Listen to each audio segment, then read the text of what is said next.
Welcome to another thrilling episode of Procurement Horizons. My name is Richa Singh, and today I have with me Veronica Llorca Smith. She's the dynamic author of Penguin Random House's latest book, The Anti-Procrastinator, and it's her sixth book. And she also happens to speak six languages. Apart from that, she's an international keynote speaker and she speaks on a variety of topics, right from growth mindset to DEI and cultural agility. Very interesting mix of topics. And what I absolutely adore about our guest today is that she's a triathlete and she makes time for her athletic pursuits as much as she makes time for her work and also family. She's got two lovely daughters and a wonderful husband. And yeah, Veronica, you are amazing. Thank you for joining us. Thank you, Rich. I'm super excited to be here. It's the second time that we actually do a podcast, an interview type of thing together. So I'm thrilled to be here and to meet your readers, followers, and your audience. Thank you. Yeah, it's amazing to have this opportunity to collaborate again. And I'm so pumped about your book, Veronica, The Anti-Procrastinator. I mean, just the name itself would have gotten me to pick it up and read it. But what I found really unique about your book was that instead of giving people frameworks and scripts or situations, you are asking them questions that can help them figure out their own answers. That would be so well appreciated. Yes, and my approach was very different. Like I realized that when it comes to beating procrastination and productivity, there's not a shortage of literature that tells you what to do and that gives you all these frameworks and all these habits.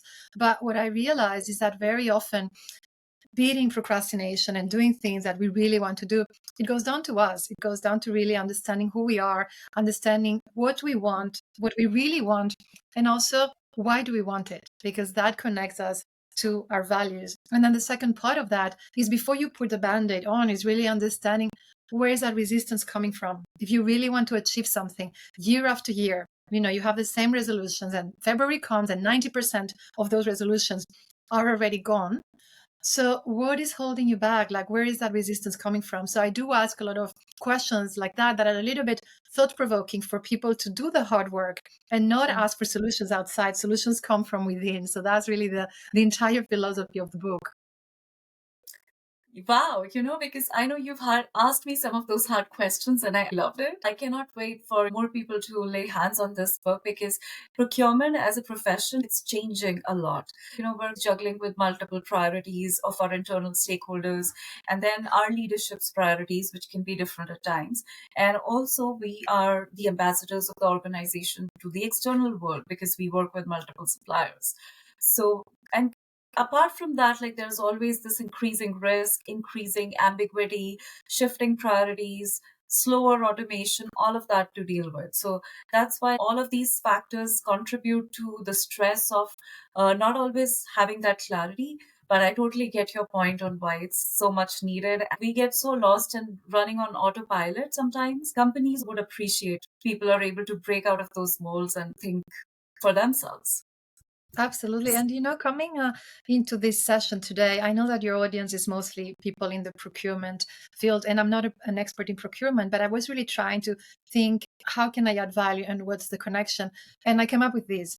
I actually think that all of us, we work in procurement in our lives. We're mini procurement officers because when you look at your day to day, in my case as a mom, I do the admin of the house, I pay the bills, I organize trips, I have to make sure that we have presents if there are birthdays and things like that. And so we're constantly procuring, and all those feelings that you're talking about, feeling overwhelmed, anxious, there's like all these overload of priorities, is something that I think everyone can relate to, even if you're not a procurement officer. And back to the self-awareness piece, I think it's important to understand those feelings and how very often it's a Monday morning and you get that anxiety like, oh my God, I have a list of a gazillion things to do. Where do I get started? How do I make sure that I don't drown in all these list of tasks to do? So I think it's very relevant, not only to people in procurement, but to everyone.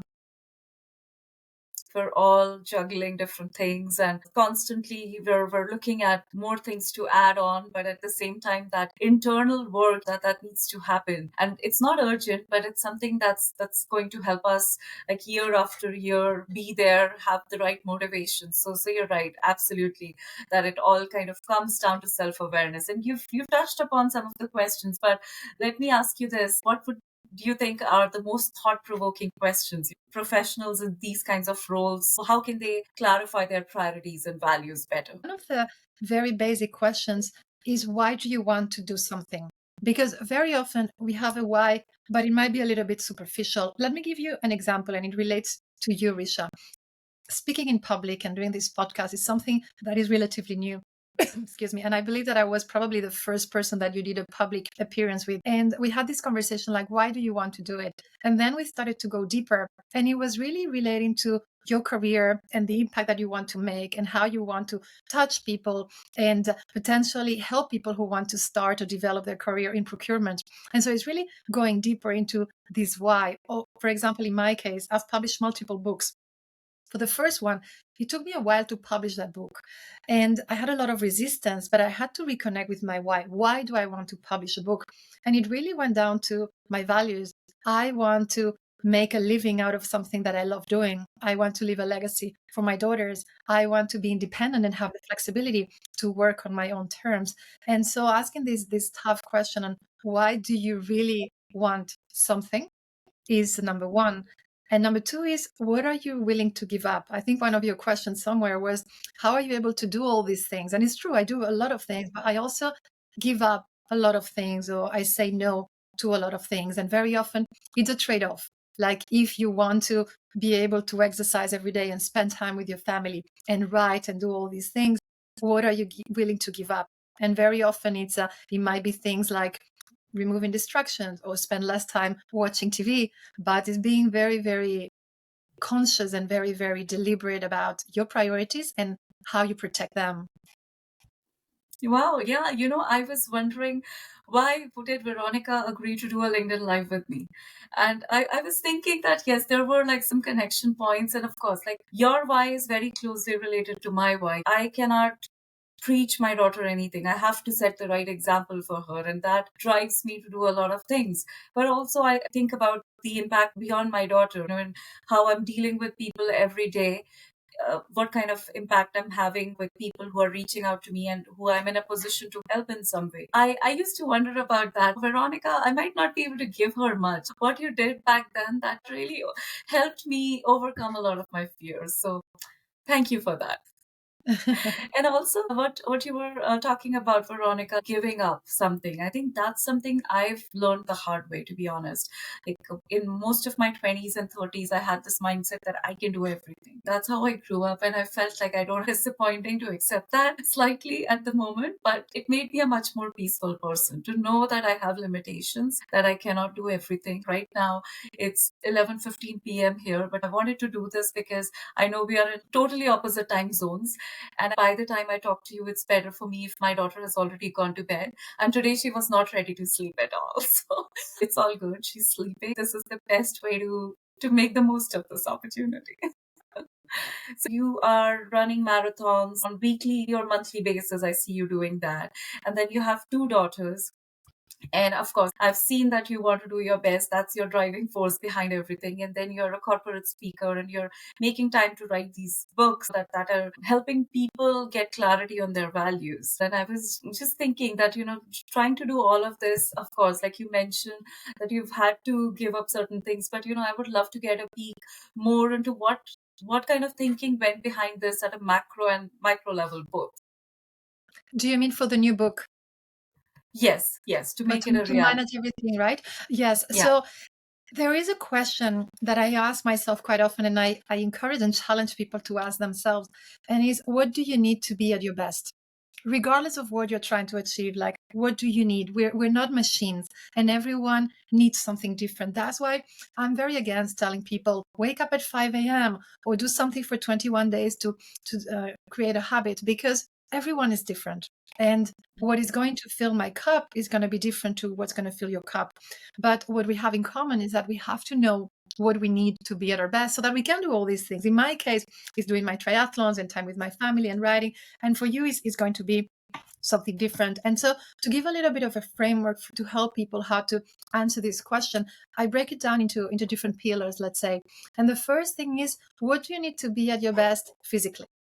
And everyone is different. I know that for me and for most people, sleep is really important. So when I read advice of people saying to cut your sleep, I'm like, that's the last thing that I would recommend, because, and it's proven by science, having a good night's sleep, your beauty sleep, is so important to have clarity, to wake up feeling positive, to feel full of energy. So for me, sleep is something that's very important. I actually monitor my sleep with a ring that's called Aura. I'm not affiliated, but to tell you how much importance I give to sleep. Another thing that's very important for me is exercising. And sometimes I don't have the time perhaps to do an hour like I did this morning. Then I go for 20 minutes, but it doesn't matter because I know that I need that exercise and that physical activity to be at my best. So question number one is, what do you need to be at your best physically? And everyone is different. Some people absolutely need journaling. Some people need meditation or yoga, whatever that is.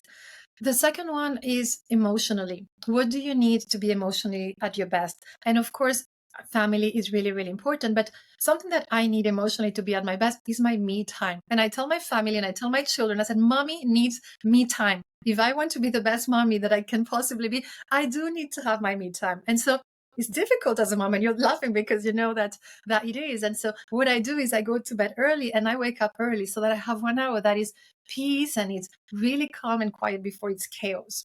So that's something that I need emotionally. What do you need emotionally to be at your best? I know that a lot of people, they need a body, they need a lot of support to maybe go for a run. It's not my case, but some people really need that emotional support to do something. So that's number one, emotionally. Then is how do you manage your time? So that is not really about managing time, but managing your energy. So what do you need to regulate your time? And one thing that's very important for me is avoid distractions. I very often put my phone on the side, for example, because otherwise I know myself. I know that I'm going to be checking my phone. Do I have any notifications? Do I have any new comments? And so understanding how you can protect your time. So what do you need to set those boundaries? And the last one is about knowing what type of environment do you need. And I know that for some creative people, very often they will tell you things like, oh, go to these co-working space. There are a lot of creatives. I tried that. And you know what? It was hell for me. I'm an introvert. I like my quiet space. It can be anywhere. It doesn't have to be on a clean desk like everybody says. But I know that I need to have very quiet and peaceful environment for me to function. And so what I just did now is give very, very specific tips on what works for me, but that would not work to you or to the person next door. However, the question of what do you need to set you up for success and be your best is something that is going to then help you tackle those things that give you anxiety, that give you resistance, that are making you procrastinate, because you're at your best. And when you're at your best, it's much easier to handle any type of task. That's gold. Everything that you were saying are things that people spend years trying to learn and to learn and implement. I love that. To be honest, I have been the kind of person who has put my health on as a fifth or sixth priority in my life until 2023. No, 24. 24 was the year I said that I have realized now that this has to be number one, because otherwise it's tough to go on. I'm happy that I was honest with myself and I said that, hey, this has to be number one. I've realized that for me, family and health will come first. So I think I'm much more peaceful towards my work now, that whatever impact I can make after taking care of those two things, I'm happy with that. That makes me way more settled in my thinking. And then I was laughing about that me time because, yes, absolutely. I love that because some women feel guilty about saying that. I have been very upfront right from the beginning with my husband that I said that, hey, I need that. And now my daughter also recognizes that I cannot function without that time to myself, no time to read. Like she gives me my books now that, hey, mama, you read your book. So yeah, so I love those questions. Finding what you need in the right environment to be your best self. This is the one that has taken me years, Veronica. Now, procurement professionals, I know that we we're all like learning on the job constantly, and in our kinds of roles, with all that exposure to internal stakeholders, external stakeholders, C-suite executives, across the board. There's a strong emphasis on communication and collaboration. And I know that, there are traditional ways to learn within the company. You take years, you wait for the right opportunities. Now, there are newer and faster ways to learn things. And, I would love to get your thought on this, because I know that you've spent your time on that. So, what strategies do you think would help someone who wants to get started with these alternate approaches that they might not have tried? So the first thing about communicating, you have so many ways of communicating, right? What we're doing today can be a podcast, you can host a webinar, you can be delivering a presentation for a group of people. And so I think it's important to try to tap into different ways of communicating, because if you don't, there's a cost of opportunity. And let me elaborate on these. When I go on LinkedIn, for example, you have all these creators that are talking about all these different topics. I only know one person who talks about procurement, and that's Risha Singh. So the cost of opportunity, that's what it is, right? It's like you're not tapping into new channels. And I think that takes a lot of courage. So the point number one is we all have to be courageous and brave to step out of our comfort zone and do something that maybe we are not so used to. I can imagine, and maybe I'm doing a generalization, that for procurement uh, professionals, sending emails is probably something that you're all quite comfortable with. You have to send a lot of emails, a lot of report, and so the written communication is probably that something that you master or that you're pretty good at. But what about speaking up or doing a presentation or having to pitch an idea to the board of directors or whatever that is? And so that's probably where you have to step out of your comfort zone. Now, the best way to do this is by starting small. So, what is one thing that you can do to take you out of your comfort zone? And to be honest, it can be something as simple as recording a video of you speaking and introducing who you are, what your role is about, and what impact do you want to provide. And then you look at that video and you see yourself speaking, because it's quite different. Like, we're not very aware of how we speak. So, that could be the first step. And then from there, you could say, okay, I'm going to invite someone to have a podcast like what we're doing today. And it's recorded, it's private. If I say something that is completely horrible, I will ask Risha, please edit it. So it's still a safe environment. But slowly, I'm starting to raise the bar of the things that I'm doing. Then at one point, maybe you say, now I'm ready to do a live session on any social media. Or perhaps you put your hand up because there's going to be a company meeting and you would like to represent the procurement in the organization and give an update on what is procurement doing, where are we today, what are the challenges that we have, what is our vision. So you can really create opportunities, because very often we are waiting with our head down for someone, usually our boss, to say, hey, there's this opportunity, would you like to speak up in this town hall or in this meeting? And what are the chances of that happening? I don't know. I know that the chances of you creating your opportunities depend 100% on you. And so, going back to your question, like, what can you do, is create those little opportunities that take you out of your comfort zone. So perhaps it's speaking up more in a meeting, it's even hosting a meeting yourself, but really stepping out of your comfort zone, try new formats, and do it in a safe space. You don't have to go straight for speaking in a town hall. Like, how can you do something in a safe space so that if you fail, you still feel that it's okay because it's within that safe environment?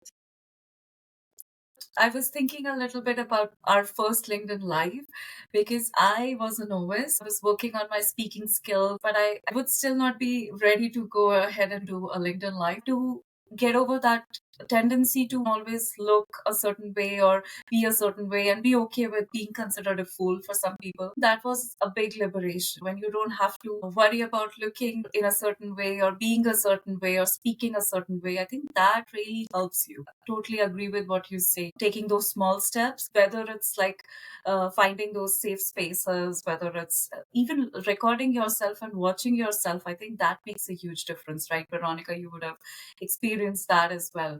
Even though it's cringy, I know some people would say that, and it's hard to look at yourself. I hear that all the time, but doing it a few times, that really changes it, right? Like, I remember when I started making videos for LinkedIn, I used to do like about 10 takes, and I did one last week, and I think I was just okay with the first one, and I was like, okay, it's not bad enough. That's it. And I think practice, it makes such a difference. Like you were saying before, how nervous you were before a session. And just today you were saying, oh, I'm actually pretty relaxed. I know that we're having a conversation. It's a change in mindset. But to have this change in mindset, you need to practice. I always say that everything is a big deal until you do it. And then you do it and it's not a big deal anymore. And this applies to most things. Like before my first triathlon, I was like, oh my God, this is so intimidating.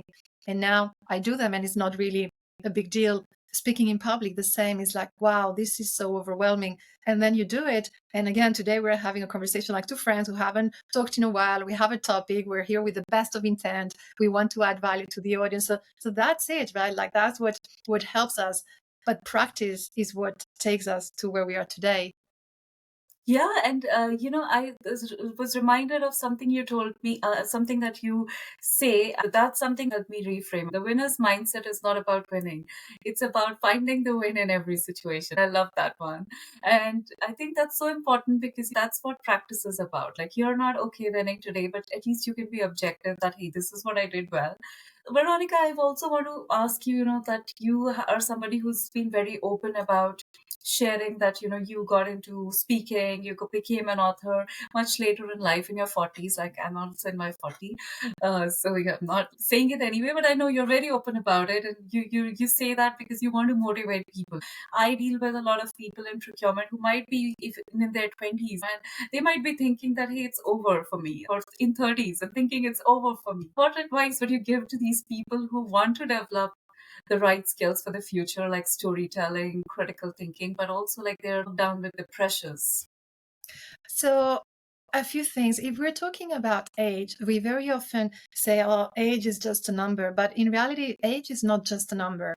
That means experience. It means that you have all these stories behind. It means that you have wisdom. It means that you build confidence, that you have a bit of who cares attitude as well. And I think all of that adds value. So, yes, I started writing when I was 41. And back then I thought, oh, I'm too late. There are people who are half my age who are already digital natives. They are miles ahead of me. But then I look back and I said, well, actually, I have a ton of experience that can be transferable or that is relevant, whether it's living in different countries like yourself or speaking different languages, having worked in the corporate world as well as now doing my own thing. So very often we create this narrative that age is against us when age is actually an enabler for many things, and it's a superpower, but we have to know how to use it. And so I think this idea of how can you connect the dots, because very often we can transfer skills from the past. Like I can transfer that I was a leader at Apple and bring a lot of that into the work that I do today. And it's the same for you, is the same for the person who is listening to us. So I think that's number one. Like don't let age be this obstacle. And then specifically you were asking me about storytelling. And a lot of people look at storytelling at these new skill or foreign skill that they have to develop. But the reality is that we're all storytellers. We were raised with stories. We are surrounded by stories, movies, stories of our friends when we catch up for dinner. So stories are really part of human nature. If we're parents, we also have to love sharing those stories with our children. And so we are surrounded by stories. So it's not something that is completely new or foreign to you. And so I always encourage people to look in their own experience, to look back at their own stories, because these are the ones that we know best. So one story that people always love and always resonate is your origin story. Like if I was to share my origin story, why did I start writing? It's actually a beautiful story. Like I was abroad, I was locked abroad during the pandemic. I couldn't find a job. I felt really, really excluded and rejected. And I decided that if I couldn't find a job, I was going to create my own path and create my own job. And I did. And so that's my origin story. And a lot of people relate to that because they might feel that they also want to start something new, or they're also feeling rejected. So your origin story, I would challenge everyone. What is your origin story? Like Risha, for example, like how did you start in the procurement? Like what is your origin story? My origin story was that I didn't know what I wanted to do. I just wanted to, go into a certain location. So I asked my company, send me into that location, and I landed in a role which I thought was not so great. But it was one of the best roles of my life. I met was some of the best people who've been who've been my mentors and who've looked out for me over the years, and they taught me the work. They taught me, everything about it. And I kind of mistakenly assumed that it was me, that I'm the awesome person. I did not see that it was the environment as well that had a strong role to play in it, and so but I found passion in that work. And every time I moved a country, that's what stayed. And then it stayed so long that, now if people used to talk to me about finding another role in other fields, I was not interested because I just kept seeing there was so much more to do in this field. I So love yeah, that. Yeah, so in your case, for example, the story of how I accidentally fell in love with procurement. yeah, So yeah, these are the stories that can help people relate. And very often we are trying to overcomplicate stories, but we are stories. Yesterday, I can look at all the stories. What did I do with my family? What was one challenge that I went through? And relating those to your day to day. I love connecting different pieces of my life to create stories. As you said before, I am a triathlete, so I do a lot of training and triathlon, and very often my stories relate to triathlon. Even though I don't write about triathlon, that's not my topic. I'm not a triathlon coach. But what I do is I might share the resilience that I take from triathlon to be able to keep going, to be able to persevere when things are hurting. And I transfer this triathlon world into my world as a writer, as a creator. And so people can relate to that. So the beauty of stories is that you don't have to only share stories about procurement because you're a procurement professional. And I don't yeah, have to share only stories about procrastination.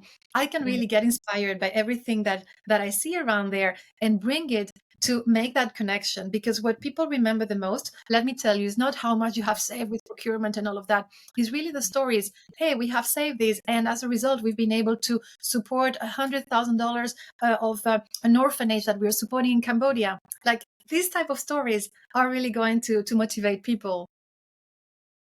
yeah, that's so true. We're all storytellers, and I love that about finding your origin story and getting clear about that. And yeah, there's just different ways of telling that, but also like every time you say and practice that same origin story, you learn something new about it. Veronica, what you're saying about we are all coming from these different backgrounds, and I think there's something that hinders that storytelling, and we think that everything has to be win before we can tell the story, and that's not the case. Like even in your case, what I love is that you were able to pick up everything that was in your closet, right? Like you said, hey, this was a win, this was not a win, this, but I learned something out of it, and you brought it all together, right? And that's when magic started to happen, right?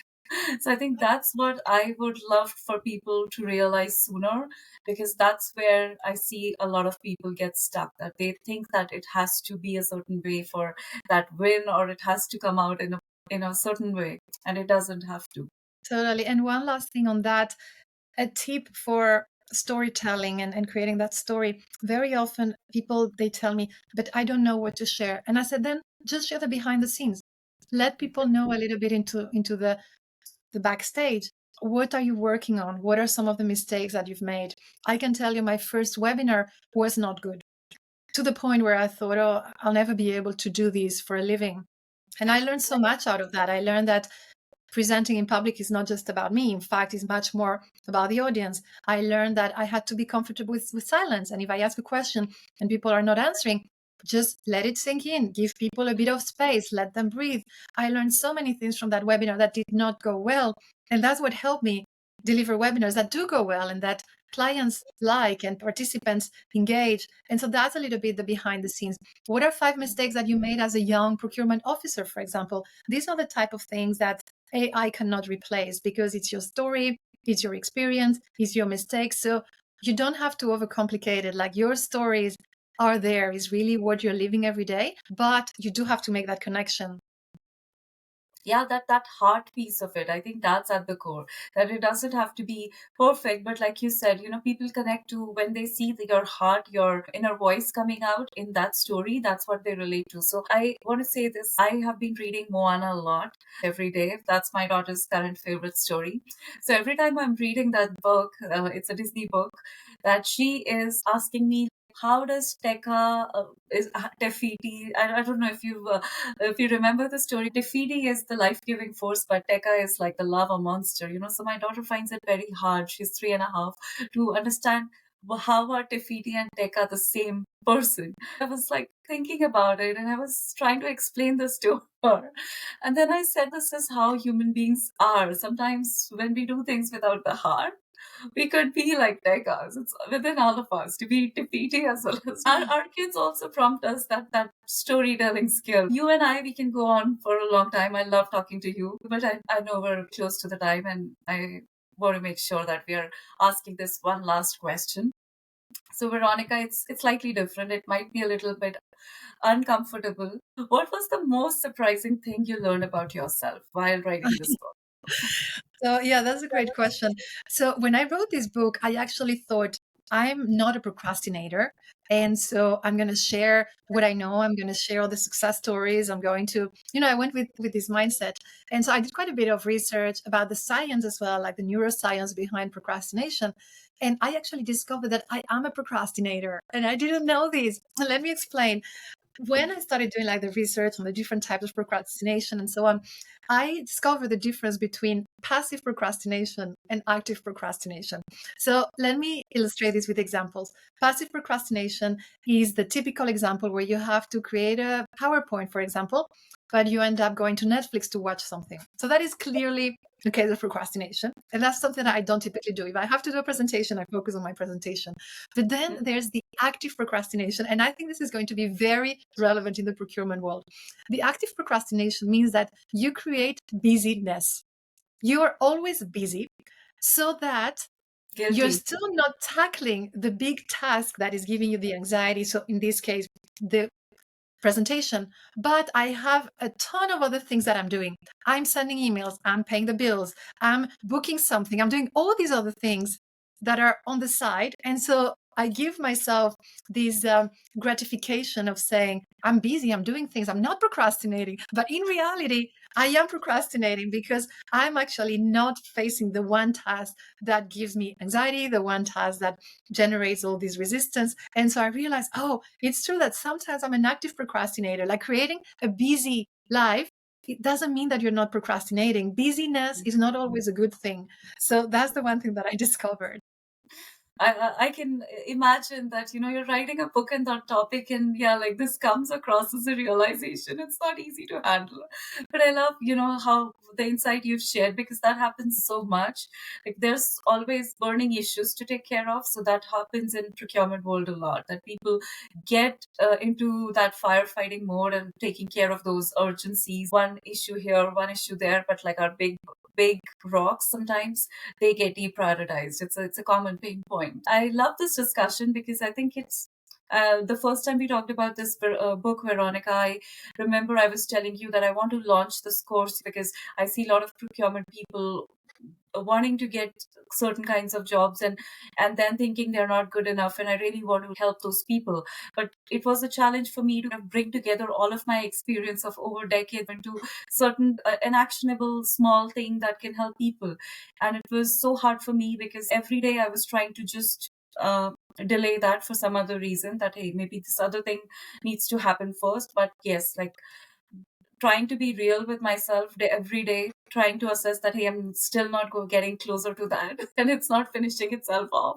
I think it helped me. So your influence and this book's influence really helped me kind of finish that in time and gets ready for launch. So I thought I'll share with you that the impact that it's already had on me, even before I've had my actual hands on the book.